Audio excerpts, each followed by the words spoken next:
Good morning. Oh, it's not even morning anymore. It's hi. Hi, everybody. Come on into the kitchen. So I just clicked a button and everybody's coming in now. That's how it works. Hi, everybody. Come on in. Join us in the kitchen. I think we're all sitting down. We're pooped after a big morning of cooking. I don't know about you, but I'm pooped. So I don't know how I'm going to get up again. Come on, everyone. Come on in. Welcome. We're very excited to be here, actually. Would be better if it was pouring outside. It's actually a bit sunny to feel wintry, but you know. Come on in, everybody. So nice to have everyone here. Hi, everyone. Come on in. You sound like they're at the front door, Lisa. They are. I feel like they're coming into Welcome. the kitchen. No, I sound like the lady on Romper Room, Miss Helena. Do you remember Miss Helena? And she used to have the square and round window. Hello. She used to say, hello, Amit and Anne and Barbara. Hello, Charmaine and Donna and Esther. Remember that? Yes. Welcome to Romper Room. I'm Miss Helena and today we're going to, whatever. Come on in, everyone. Welcome to our kitchen. So nice to see all of you here. It's fantastic. Maybe it's cold and rainy and wintry where you are. In Sydney today it is sunny and warm and windy. 21. Yeah, 21. I think that's the thing I noticed about Sydney when I first moved from Melbourne is that it was much warmer here in winter and you get those beautiful crisp days in Sydney that, you know, where the sun is shining and it's like 18 degrees. It's really nice. Melbourne's nice too, but just different. But not today. Melbourne's cold, wet and miserable. Yeah, that's right. Hi, everybody. Come on in. So you can all chat there. Hi, Esther. Hi, everybody. So it's cold and wet in Melbourne, so at least the Melbourne people are feeling winter, yeah? Yeah, Shelley, glad it's cold in Melbourne because you can really get into the soup thing. Hi, everyone. Come on in. Just a reminder of this Zoom thing is that on this, because we're doing a webinar, because we wanted 4 of us on the sort of panel, you are all muted, which is a terrible thing to say to people, but you have no actual voice today, but you have plenty of typing voice. So please type away and send us your comments. Oh, hi, Gabby from New York. Oh, goodness, Gabby, hi, from New York. Hi, Charmaine, no problem. Leaving early, all good. So come on in, everyone. Come into the kitchen. Go into your kitchen, sit down, grab your bowl of soup if you're having, a cup of tea if you're not. We're going to start in a couple of minutes. So feel free to type in the chat. There's a chat column and there's also a Q&A. You can press the Q&A button at the bottom, which you can ask if there's a specific question that we will answer at the end if we can. And we'll try to read your comments as we go through. We want a lot of feedback and a lot of info from you guys later in the session because we want to hear your recipes and your soup ideas. But we're going to start off. Hi, Amit. I'm so happy you found us. Hi, Ronit. How long will it go for? You know what? I think definitely by I reckon 1:20 if I had to guess. So not so long. Imagine if I said we're going to keep you here till 6 o'clock and you have to sit here all day. Then we'd be cooking dinner. Yeah, that's a good idea, actually. It does morph nicely into dinner. Yeah, it does. Yeah. What we could do is we could all go shopping together and then we can all go back home with all our shopping and then cook dinner together and spend the whole day. What do you think? Maybe it's a bit... Is the soup not dinner for everyone tonight? My soup's definitely dinner. Yeah. Because it's meaty. Hi, Jeanette. Great to see you here. Yeah, happy first day of winter to you, Vicky. And hey, Donna. Come on in, everybody. Come on into our kitchens or wherever you are. Sit down, join us. We're very happy to be here. I'm particularly happy. Like, I think it worked out well that 1st of June, first day of winter and soup. It's actually perfect. Just wonderful.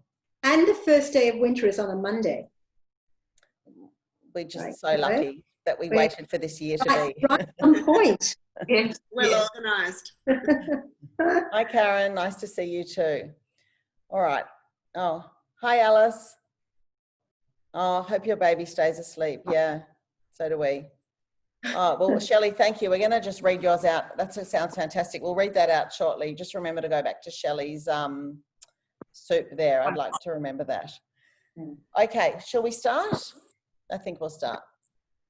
All right, so hi everybody who's here and welcome to our inaugural Zoom webinar on the first day of winter, first day of June. We're souping together and I'm Lisa. We've got Marilyn, Jackie, Natanya. Hi, I'm everyone. not going to point because I know that last time I pointed in the wrong direction because we're all different on each other's screens. We are, of course, the Monday Morning Cooking Club, and we are so happy to be here and to share all our favourite soup recipes. I just want to start off by reading you one little tiny thing from our second book about soup. And this is probably the only recipe that we heard the story before we got the recipe, and we all looked at each other and we said, this has got to go in, whatever the soup's like, but actually not really. The soup is amazing, but the story is beautiful. It comes from this guy Yigal's grandmother. So he says this, we often marvel at our grandmother, Savta Malka's love of soup and the story of why she would always eat it after her main meal and not as a starter as most people would. Savta's parents left Russia in the early 1900s. They explained to her that the Jewish people were living in difficult times and were never sure where they would next be uprooted from their homes. At mealtimes, they would fill their bellies first with the main course and eat the soup afterwards. If they had to hurriedly depart their homes due to pogroms or persecution, they would at least have a solid meal on which to survive. So she has always made us think it's best to leave your soup till last. So I think that's a very poignant story about soup. It was seen as an extra and an added thing, and I guess it makes sense in those times. But we're lucky enough to, Esther says we're looking like the Brady Bunch intro. Yeah, who's Alice? We've got no Alice today. So we wanted to share all our wonderful soups. Some of them are extra soups, you know, a little thing on a cold day. Some are actually meals. And I think that's a good thing to notice about soup. You know, if you've got meat and carbs in it, you can have it for dinner. And if it's just a light vegetable, it might be a starter. The good thing also is that you can keep it in the fridge for a few days, and better still, you can get some little containers and freeze it for whenever. You know, that's the beauty of most soups. They freeze really, really nicely, especially the pureed ones. We have so many soups from all our books that we'd love to tell you about. We won't have time to tell you today, but the exciting news coming up in the next week is that we've been working on an index of all our 4 books, which is going to be on the website. And all you do is type in soup and you get all our soups. So we're working on that, and that's like, we've done it, we've finished it, we're just getting it, you know, on the website at the moment. So very, very exciting. And please remember during this session to ask questions in the Q&A or in the chat. We'd love to talk to you, and we'd love to hear from you a bit later with all your recipes. But now we're going to start with Natty, who's going to tell us about her current favourite soup. Natty, over to you. Okay. I've got so many. Hi, everyone, first of all. I've got so many current favourites, so I don't really want to rank them. But today, what I've cooked for everyone is in the book, it's the roasted carrot and fennel soup. But I today have made roasted carrot. I've just switched out the fennel and made roasted carrot and cauliflower soup. So I'm going to talk you through that recipe. And obviously you can follow it for fennel in the book.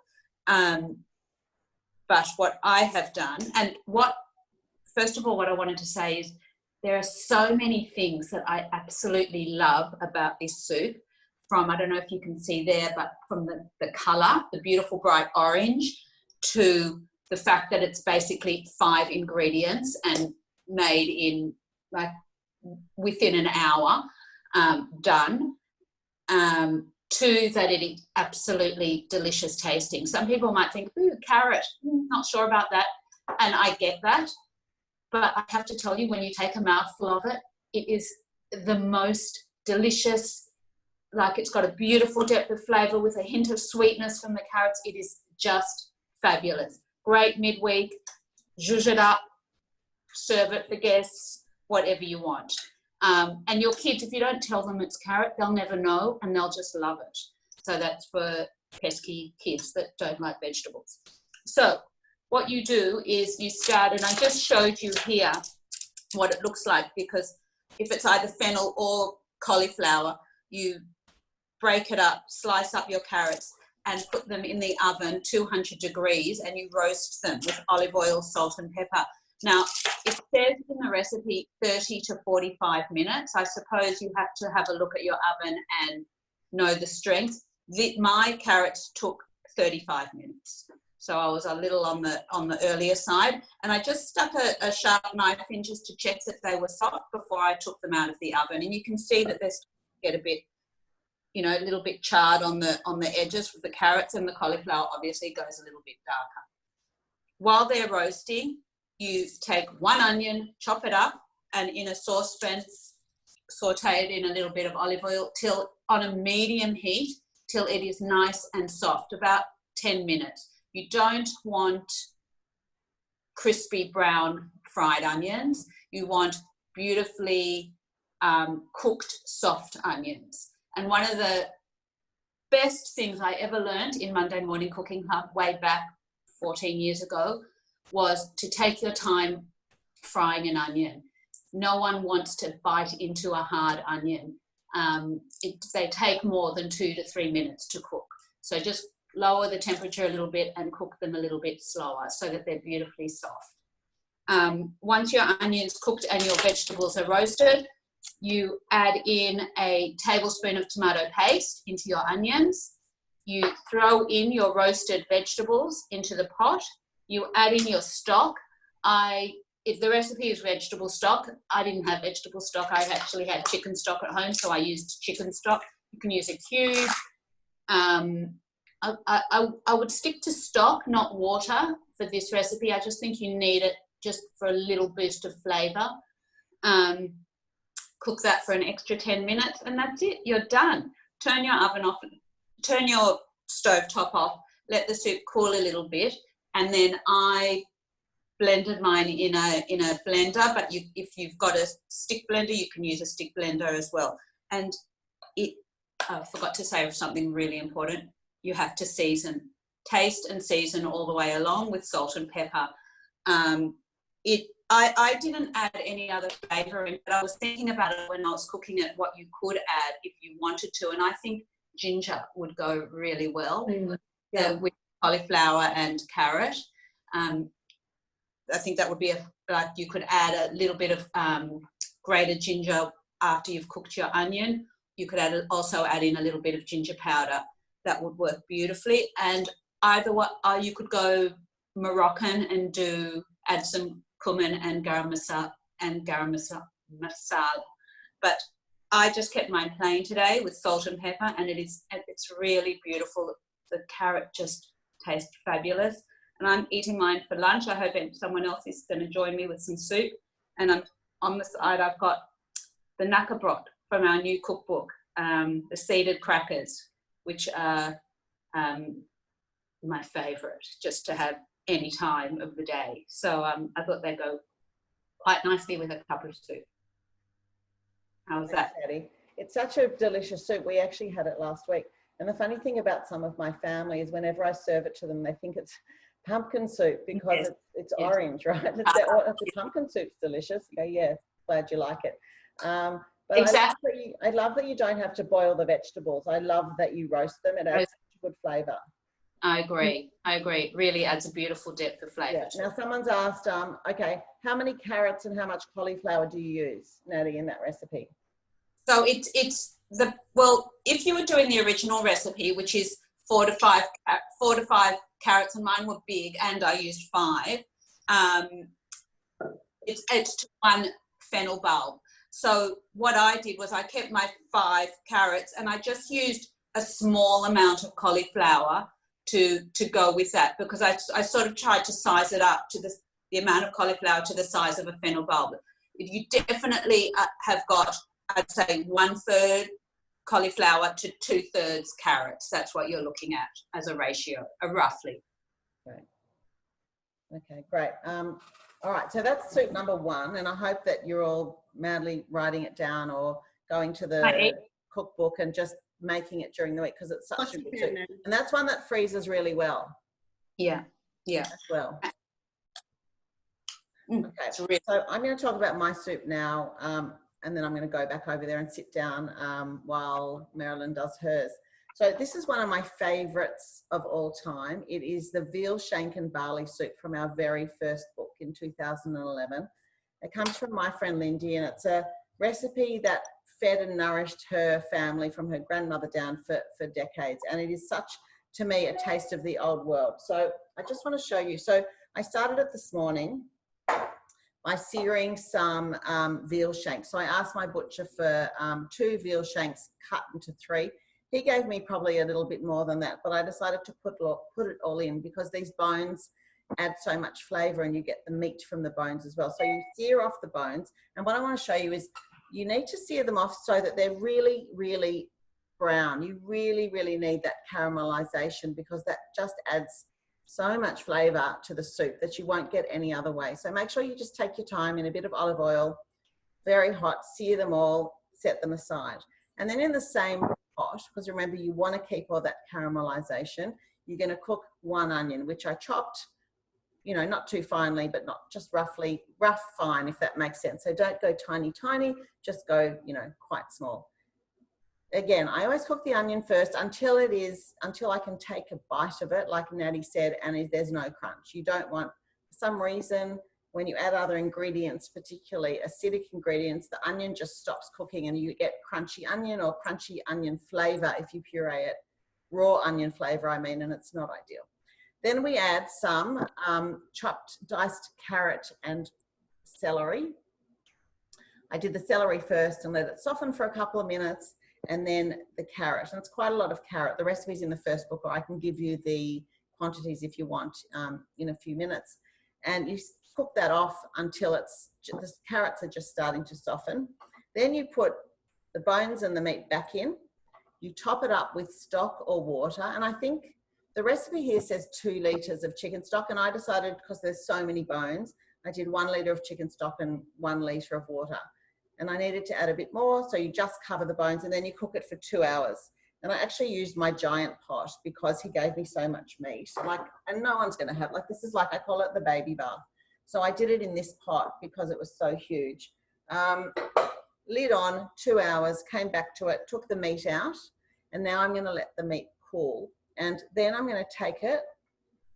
And this is the part where it's hard to not nibble at the bits because it's all soft and warm and delicious. And we're taking all the meat off the bones and the fat off. And I'm just going to chop it up. And, you know, some of the bones have meat, some don't really. It's just the bones add the flavor and the meat adds delicious, delicious flavor and texture and makes it a meal, actually. The recipe has potatoes listed as optional. I have decided not to put them in because I think the barley is enough of that sort of thing. Lisa, Charmaine's asking whether you skim these soup when you're making it. Whether I skim the, no, not at all. I don't. It's a good question, actually. No, didn't skim it. And it's a good question why you don't skim it. I don't know. I just don't, because what I'm going to do is make this a day ahead because there's quite a lot of fat that comes off the meat. Yep. I can already see it sitting here on the pot, which I'll show you. So no, I don't skim it, but I am going to let the fat come to the top and put it in the fridge. And then tomorrow I'm going to skim off the fat and any gunk will come up at the same time, I think. Just want to show you what the soup looks like. And also Sharon Fink asked, is that a Le Creuset pot? The giant one? No, the giant one is a Bessemer. It's the biggest pot I've ever seen. But you know what? If you're cooking for crowds or if I'm making bolognese for the freezer, I'll use it. It's so good, so non-stick. We're not sponsored by Bessemer at all. It's just one of the. Have you girls got that pot? Anybody? No. Really, really good. So I'm just going to chop up the meat without the fat and without the gristle if I can. And you don't need to go too fine. I don't know about you, but I quite like to have chunky bits of meat in my soup. This is a meat soup, right? So it's a meal in a bowl. So I'm just going to chop it up like that, and I'm going to put it in the soup. And there's quite a lot of meat here, so it's going to be really nice and meaty. And I just wanted, and then you'll heat it through again.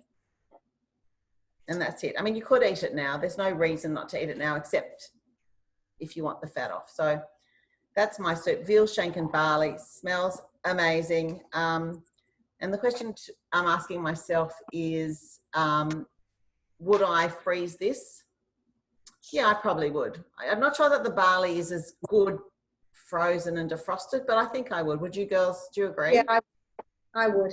It might go a little, the barley might break down a little bit, but to me that doesn't make sense. So that's a beautiful winter soup, and it's really worth making a giant pot and then putting it in the freezer. All right, I'm going to go move back over to the bench, and I'm going to hand over to Marilyn. Oh, Jax? Yep. Okay, Jax, you're next. Go. So my soup, hi everyone. My soup was supposed to have the knackebrod with it too, Natty, but I have none left because I made it yesterday, and that was my mistake because there is not a Derek left in the house. I barred everyone. I said, no, no one can touch it. I forgot to say anything. I just left it there, and now look, it's gone. Anyway, my soup is the pasta e patate soup with lots of bits of macaroni and potato, carrot. I'm not showing you a demonstration of this soup today, but I can tell you that it is absolutely delicious. It is a meal in itself. In fact, while it's sat here, it's absorbing more and more of the juice. So it's tomato based. It is, you know, it's a hearty meal with lots of carbs. But you know, on a warm night, on a cold night, this would be perfect. It doesn't take long to make. The interesting thing that I did though was that I reduced the amount of potato and added Tuscan Kale instead to make it a bit more vegetable-y and give it a nice colour to go with it. And I just have Tuscan Kale here to show you for those people that might not have used it before. It's like normal kale, but it's got this magnificent spine, this beautiful purple colour spine with all the veins through it. And it just looks gorgeous in the soup. What else can I tell you about it? It's delicious. And you can also add in Parmesan rind inside the soup, and it gives it a beautiful flavour as well. Hi, Al. Hi, Al. Hi, Al. We wouldn't have a webinar if Al didn't walk behind us. I apologise. Got a bit part of it. So that's my soup. Enjoy. I hope you're having a lovely. Al says it's very good. He's the one that ate all the knackebrod. Can I show you? This comes from our third book. It's in that book, the full recipe.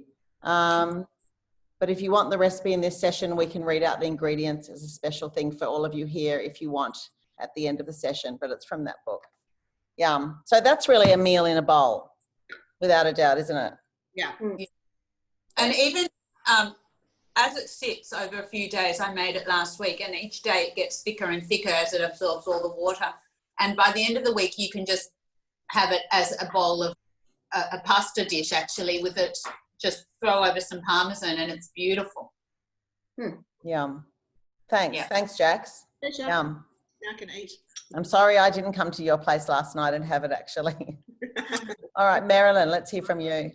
So my soup's not hearty. It's my own invention. I don't remember when you all tasted it, and I'm sorry you can't see it unless I just dribble it from the spoon. I watered it down a little bit, but that is my white soup, I call it. And white soup was something that I just created, I guess, because I have this outlandish theory that you can color code food and generally it matches.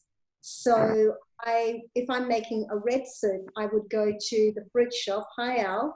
I would go to the fruit shop and have capsicums, tomatoes, anything red, orange kind of spectrum. I would probably use a purple onion, not a white onion. So white soup was created that I was winter, and I love, particularly when the kids were young, kids would come home from school and I would hand them a mug of vegetable soup.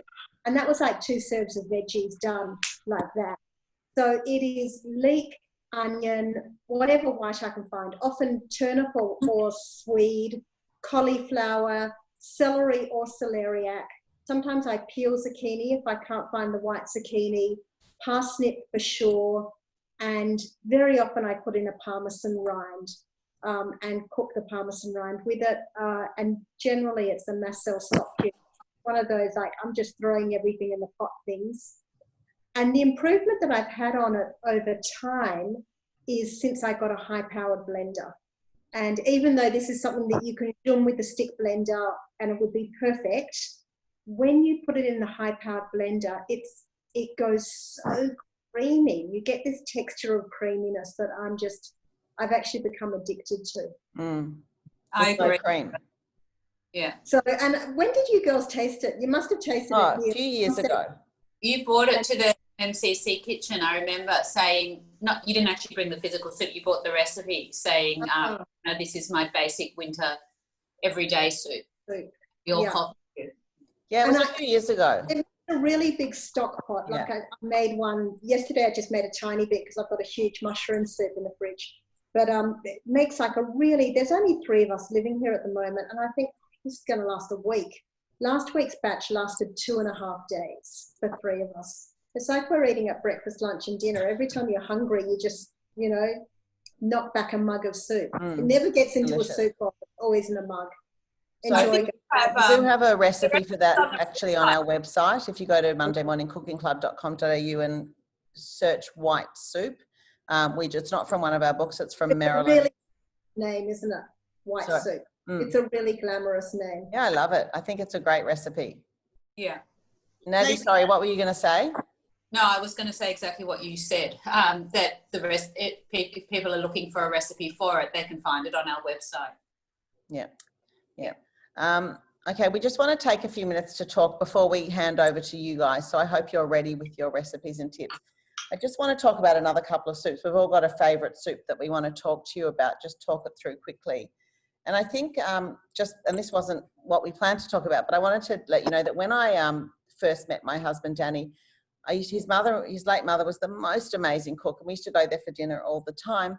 And she always made a fantastic vegetable soup. And I'm talking, this is the early 90s. I didn't know anything about making soups then.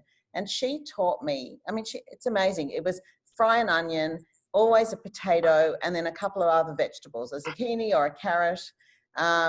She'd cook it, boil them all in a pot, fry off the onion or the leek, add the potato and the carrot or zucchini, boil it up, throw a stock cube in. She never ever used real stock.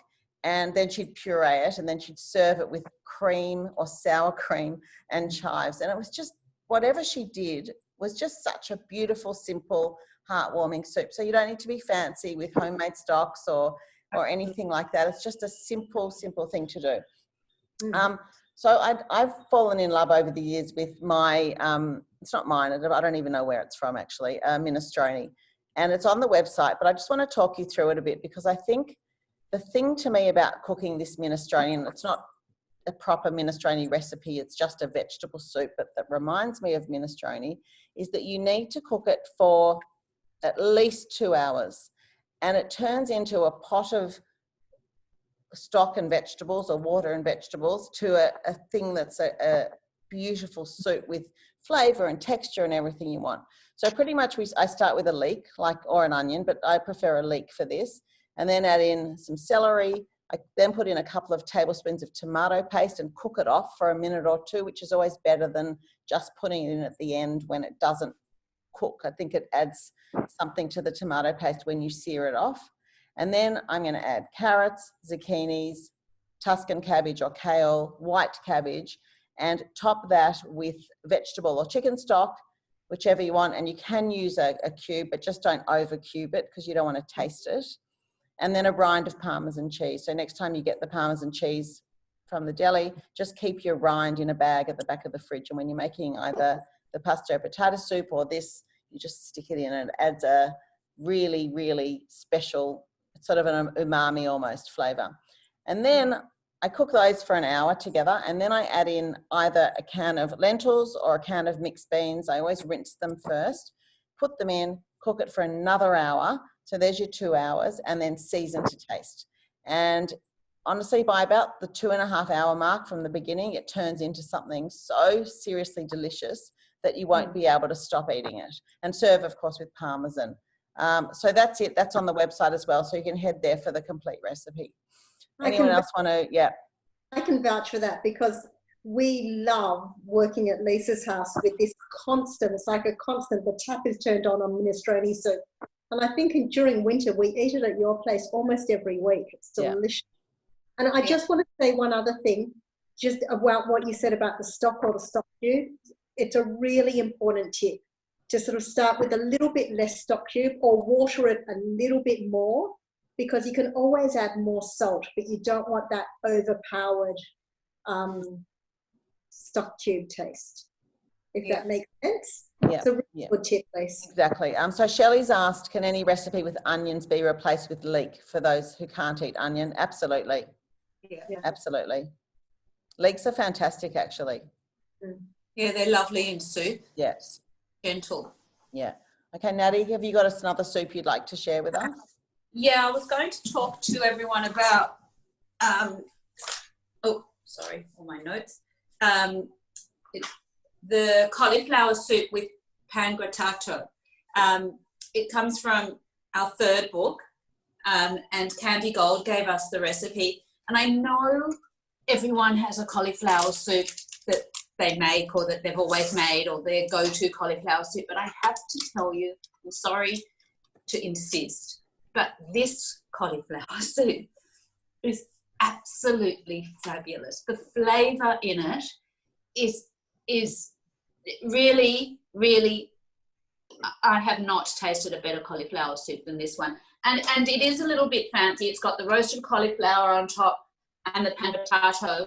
But I made it as a midweek. My daughter, I think it was 2 weeks ago, it was, you know, it was a bit cold, and my daughter said, can you make cauliflower soup? Please, please, please make cauliflower soup.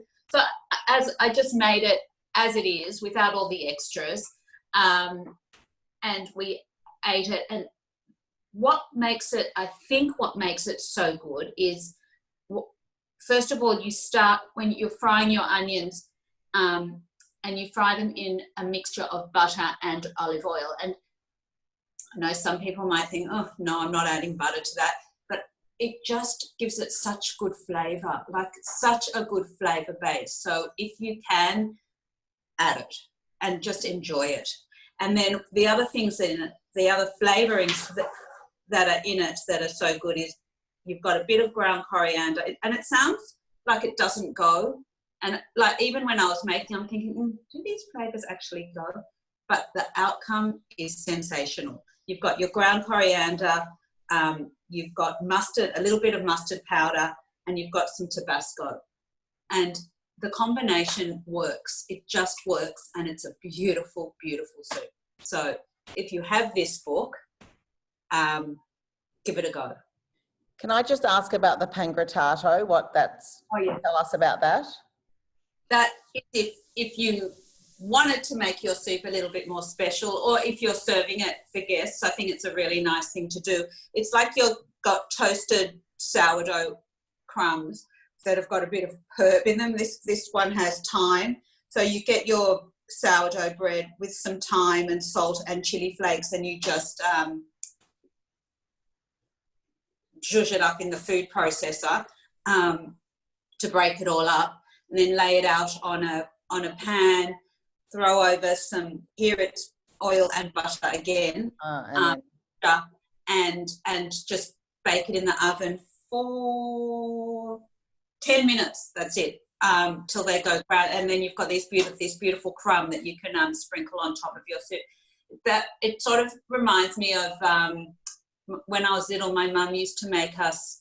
For dinner, she'd make cauliflower, and she would fry up breadcrumbs and sprinkle. Did anyone else have that? And sprinkle them on top of the cauliflower. It was delicious. Yeah. So it's sort of a take on that. Sounds great.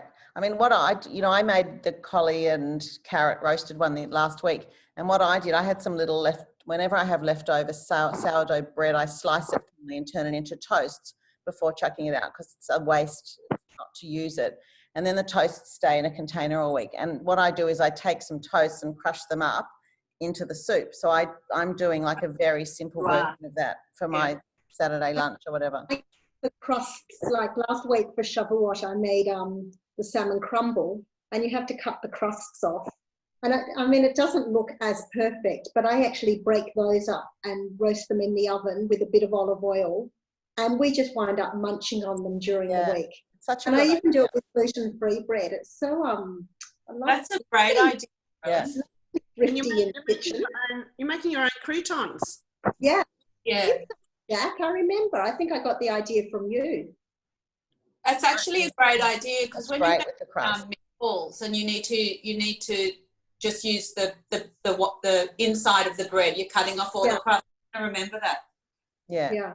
Because the crusts do usually go in the bin. So that's Yeah, actually fantastic use of them. Yeah. Okay, anyone? Jax, Marilyn, Jax, do you have another soup to talk about? The carrot, Teresa and coconut soup. Slightly different from Natanya soup. And it's also very simple because it's mostly what you have in your pantry except for the harissa. And you just need a tin of coconut milk as well. It is delicious. Yeah, and it's just a base of onions and then carrots. But the trick for this soup is that you have to put in 6 cloves. And I've since come across these little muslin bags, which you put your cloves inside the bag, seal it up, and then you can find them at the end. Because I made a double dose, a double amount of mixture, and I once had 12 cloves to find, and I think it took me about 2 hours. I was still missing one, and it's such a crispy flavour. If you don't find that one and you moolie it in, it's not pleasant. Yeah. So muslin bags or any little bag with a tie or whatever you've got, and I actually just wash mine and reuse them as well. So that's just a little tip for that soup. Jack, where do you buy the bags? Vanessa wants to know. I bought it from Westfield. From, I don't think it's called King of Knives anymore. Oh, that one on the corner. Kitchen shop. Sorry, Natty? It's a little kitchen shop now. Yeah, opposite the coffee shop on that ground floor outside David Jones there. Oh, yeah. Okay, for Sydney people. So good kitchenware shop.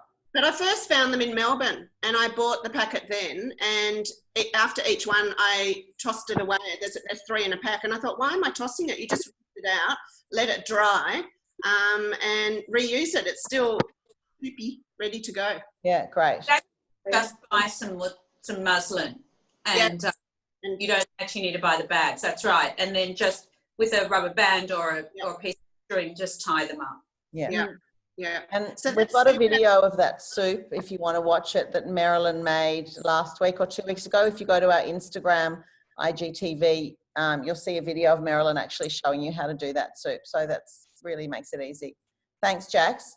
Well, I just want to add, just to give that kick to the soup, add in the harissa, which gives it a really nice warmth. I wouldn't say it's overly spicy because we don't love too hot, but it just gives it a really nice depth of flavour. And then you are frying in, you're frying in coconut oil as well, and you sprinkle with coconut flakes on top. So you get carrots, the coconut, and the harissa, and it's just, it's very dinner party material. Yeah, I serve it all the time for people coming to dinner. Photo of it. I had a photo here. My stock standard, people coming over. Well, it's starting again. We're allowed 5 people, so we're getting there. Marilyn, oh yeah, that's it. It's beautiful. Sorry, that's dinner. Great photo. Marilyn, another soup to share? So I was going to talk goulash soup, but I'm actually decided that I'm going to talk bean soup with chipette care, because I have such fond memories. And there's no photo in the book, but it comes from our first cookbook. And it's from Agi Adler, rest in peace, and try not to cry. There's a generation of incredible Hungarian women who are no longer with us, and she always reminded me so much of my mum. So, but bean soup is just the most hearty, glamorous peasant soup you can imagine. And you soak the beans overnight, and then you cook them with some carrot and smoked bones. So it's really another one of those very, what in Italian it sounds so glamorous, cucina povera, it's not sounds so much more. Or you can use smoked brisket in it. And I have a funny memory that when we first got this recipe from Lisa might have sent it to us, I'd never heard of chipette care. And because Mum was in Perth and it was 2 or 3 hours time difference, I rang Mum from your kitchen, Lisa, and said, I've never heard of this. I don't know how to say it. I pronounced. She said, spell it for me. And I spelled it. She went, Marilyn Chipetke. I was like, okay, you never made them for me my entire life, but you know exactly what they are. And she just knew, you know, and could teach me over the phone how to make it. So this is like a little homemade, Chipetke means to pinch, I believe. Someone Hungarian can chime in and tell me if I'm right. And you make a ball of homemade pasta, but you don't need to roll it out. You don't need to put it through the machine. And you take little pinches of it, and that makes tiny little soup dumplings. And you throw them in, and you cook this homemade pasta into it. And I love it. Amazing. I love it so much. And hi to Lisa, if she's watching or if she watches afterwards. This is fantastic slow cook. I think that Chipetke are like the knockedly. You know, again, you make the ball of dough and you use the knockedly grater and you sort of grate it into the pot of boiling water to make pasta like that. It must be the same. Knockedly is very soft, and the Chipetke is almost like a hard pasta dough. It's really firm. Amazing. Yeah. Nice to do with kids, the pinching of the dough. Yeah, really nice. She inspired me to try it again. I haven't made it since that book was published, interestingly, you know. I love it. I've got to try and make it with gluten-free flour, but I think that they'll just fall apart. Oh, let us know. Let us know. Yeah, like spätzle. How do you pronounce it? I mean, spätzle. Spätzle. Yeah. You know, you have in Austria and yum. There's such a huge culture of dumplings in other countries that we don't really do in Australia. We don't have the weather for it, I don't think. We do barley. We do barley and soup mix and all that stuff more, I think, than dumplings. And the Italians do like risoni or orzo or those little tiny macaronis in their minestrone. You're right. What does Australia do in their soup?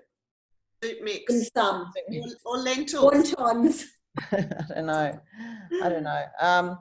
All right. So now we'd like to hand over to you. We'd love to hear some soup ideas from you guys, and we'll read them out. So I've got from, let's go back to the beginning, Shelley, who says her concoction soup today is just what she had in the kitchen.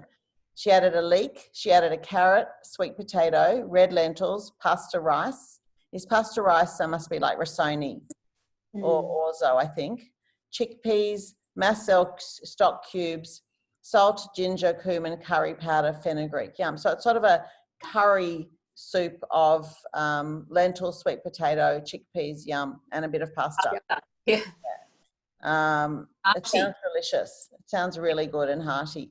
Let me just look at the Q&A. Okay. Okay, Sandra, what is it called? What were we talking about 4 minutes ago? What's your soup called, Marilyn, that you were talking about? In the first book, it's called Bean Soup Chipetke, which is Cspetke, and it's on page 13 of the first book. Okay, thank you. But there isn't a photo of the soup. I've got it with my handwriting on there, but I've got it, but I don't have there's no photo that comes with the soup of that one. It's funny how in the first book we didn't put photos of a few things. I think because we were on a budget, maybe a publishing budget, and it was easier. We had to leave a few out for the page numbers. I think that's what happened. It's funny because the veal shank and barley soup also has no picture. So, you know, it's... Yeah, you're right. You're right, which is only 2 pages later. Such a great... Karen asks, could we share again the reason behind asking the butcher to separate off the bones before searing? So rather than searing a whole shank, which will just give you the outside only for caramelization, if it's cut into 3, you've got another 2 edges on each piece. So it's just more flavor, more caramelization.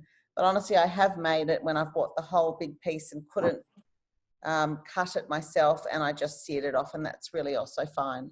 Can I just add that I've actually made that soup with ossobuco, because ossobuco, to the best of my knowledge, is just veal shank that's cut up. Yeah. Made it with ossobuco, and it was fantastic. Yeah, and then it makes it a really good meal.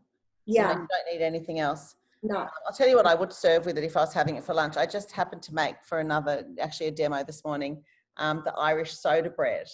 And it's just so good. It took 5 minutes to make, 22 minutes to bake, and I have now got a loaf of bread to have with my soup for lunch. The recipe is in our third book. In the third book, it's always about the food. We've also got it on our Facebook page. We've got a video when I made it for Facebook Live, I think. And that recipe is quick to knock up. It really is. You just need flour, buttermilk, salt, baking soda, and a bit of sugar, and that's it. So quick and simple. Okay. That's a great thing to have with a bowl of soup on the side. Yeah, it really is. The knacker from I put that's what I'm having. top as well, so it's really rustic and delicious, and it smells a bit like a scone. It's delicious. Okay, let's hear from Sharon. Sharon says this is what she did last night using all sorts of veggies. She roasted pumpkin and sweet potato in the oven with olive oil, salt and pepper. In a pot, she browned onion, then added garlic, rose harissa. I'm not sure what's rose harissa. I know harissa. It's softer flavoured than normal harissa. It's a little bit. Ottolenghi's made it very popular.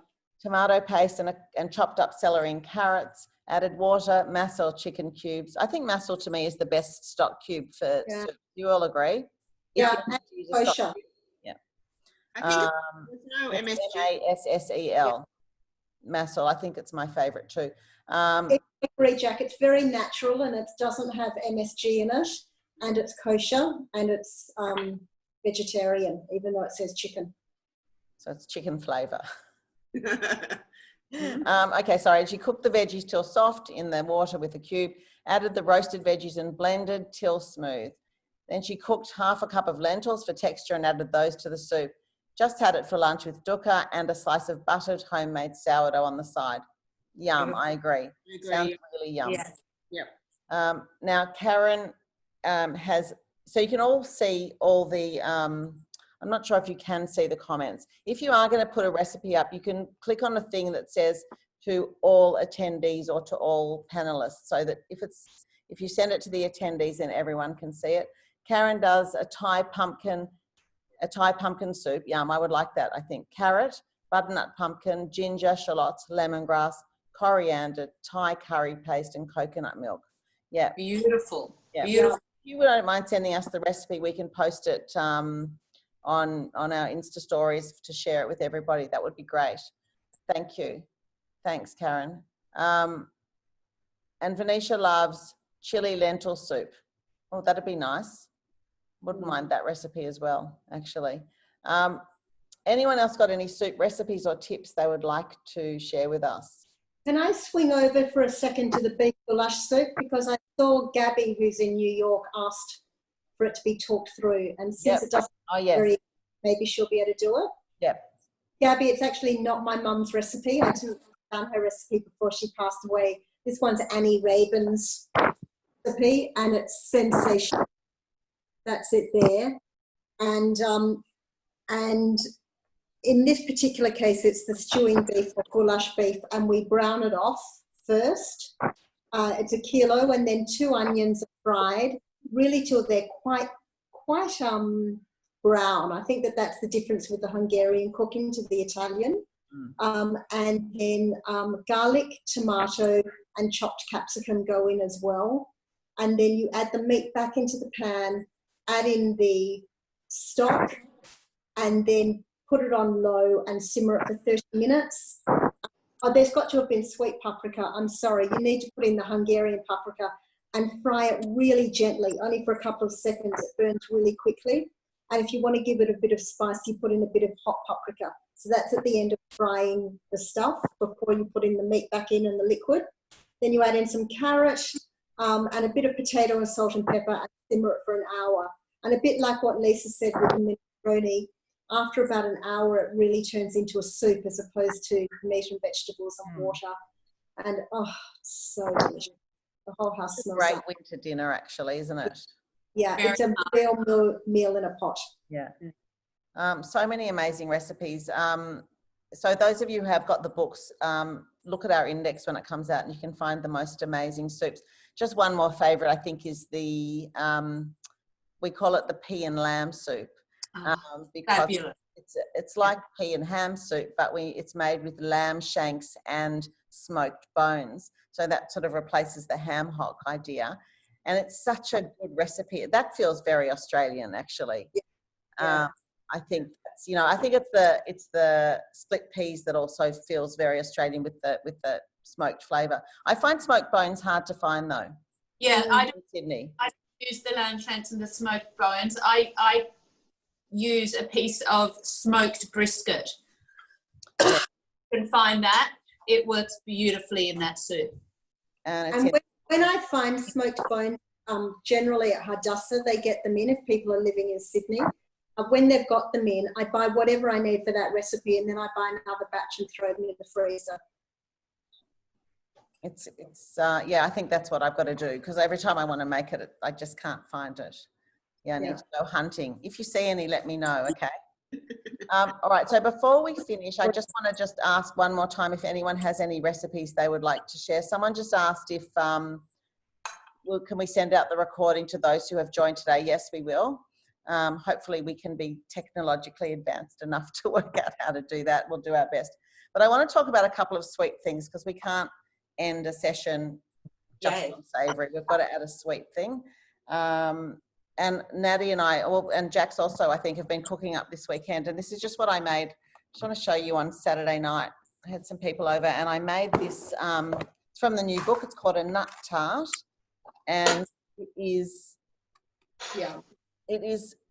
a biscuit base that's sort of like a shortbread base. No blind baking. You just press it into the tin and bake it. And then you make an easy caramel, not even a temperature controlled caramel. Add in mixed salted nuts and pour it over the top and bake it again. And I have no words. I have no words for how good this is. I have to put it up in the high cupboard so I don't eat it all day. It's so good. Natty, what have you got? Yesterday afternoon made up some Romany creams. Is that what they're called? Romany, which is 2 chocolate coconut biscuits sandwiched together with milk chocolate. And I have to say, like, even when I just opened the Tupperware to get them out now, the smell of the chocolate and the coconut together is so delicious. I cannot wait. I've been waiting to finish my soup to get onto sweets so I could take a bite of one, because they're just yummy. I think Ronnie just hand signaled to me, sign language to me, saying he's leaving to go down to your house now, Natty. Oh, he's just in the car. He's like, boom, I'm there. Jax, they really are. I've got just one piece left of the pumpkin chiffon cake. And look, it's even been nibbled from the my favourite. It's got this beautiful maple syrup and molasses icing on it. It is so light and airy. I don't know if you can see the texture. It's just magnificent. And I also made the date and nut coins. I haven't cut them up yet because then I'll eat them. So I don't cut it and then it just stay in the fridge, and it lasted. But you can see it's got all these lovely nuts behind it, and you roll it in sesame seeds. And I had to use my sugar thermometer to get the right temperature for the mixture, but that was delicious. So yeah, tell Ronnie to come past. Yeah, okay. Lucky we all live near each other. Yeah, yum. So we had friends over on the weekend, the bare minimum number, whatever we were allowed. And one of them was dairy-free. The concept, my reason, apart from wanting to see my friends, was that I was trying to share the cheesecake with other people so that I wouldn't eat it all. So that was really why. And then I found out that one of them's dairy-free, and so I needed to make something really fast that was dairy-free. So I made the chocolate chip cookies dairy-free, but then so that I could eat it, I used gluten-free flour. And look, they're not as photogenic as the ones in the book, but they taste really good. They're a really good gluten-free, dairy-free cookie. Did you add oats? I used oats, which technically have gluten, but the Bob's Red Mill are wheat-free. So as long as you can tolerate a bit of oats, good to have. So I wouldn't eat the whole bucket of them, but a bit of oat is okay. And Marilyn, what did you use instead of butter? Oh, you know, that awful stuff. I would have made it an olive oil cookie. I think this is so, I don't think they would go firm enough. You'd need to keep them in the fridge the whole time with oil. The oil's a liquid. Yeah. Or you would need to really increase the amount of flour. The recipe would need adjusting. Yeah, yeah. When you work it out, Natty, let me know and I'll make it. Natty, go to work on a dairy-free, margarine-free, gluten-free biscuit. Yeah. Oh, we do have one actually in the book. We've got the walnut. They're on the website. The walnut, the brown sugar nutties. Yes. And the meringues. And the meringues. Oh no, there's butter in the brown sugar nutties. So chocolate meringues. Well, they've got sugar, but chocolate meringues, regular meringues. Cookie, no problem. All right, we've lost you. All right. Okay. Sorry, All right, I think it's time to wrap up. We're just about done. If there's no more questions or soup recipes or comments, last chance to ask, to say, to give a shout out, anything you like. We'd love to hear back from you, whether you enjoyed today's session, whether you'd like to see more of them. This is our first and we're just, you know, testing the waters. I've had fun, but it's not really about me having fun only, is it? Of course it is, Lise. So we'd love to hear back what you thought, any ideas, what you'd like us to do our next one on. We are open to all sorts of ideas, but it's quite fun doing it in our own kitchens. I've quite enjoyed this. Yeah, it's been fun. Thanks, Venetia. Thanks, Esther. Thanks, Karen. Thanks, Janine. Thanks, everyone. And we will hopefully see you next time when we do something fabulous, maybe in 2 weeks' time. Bye for now. Bye. See you all. Thanks. Thanks, Mandy. Bye. Bye, Donna. Thank you. I'm going to sit here till everyone leaves and says goodbye. Bye, Ziva. I'm going to eat one of my biscuits. To the door. See them to the door, Lise. Thanks, Jeanette. I did one last week and I left too early and I missed all the fun, so I'm not leaving now till everyone's gone. Bye. Oh, bye, Hadassah. Thanks for joining. And we had actually, I saw in the beginning, someone from Chicago, and she said it's, and I've just lost the comment now. It was Summer. Do you remember the Beverly Hillbillies, Lisa? When they waved goodbye at the end of the show and the little old was going like this? So bye, everybody. See you later. Bye, Gabby. It was fun. Bye, Gabby. Bye, Gabby. Hope New York's going all right. Bye, Robin in Brisbane. Nice to have you here. So if anyone needs any of the recipes we were talking about today, you can please email us through the website or on Facebook or Instagram. Happy to share. Thanks, Vicky. Oh, that's so nice. Thank you. Lovely comments. Thank you so much. It's lovely. Bye, everybody. Thanks, Karen. Nice to see you too. Bye. Bye, Karen. God, they're yummy. I'm going to dig into this now. It smells delicious. Bye, everybody. Nice to see you.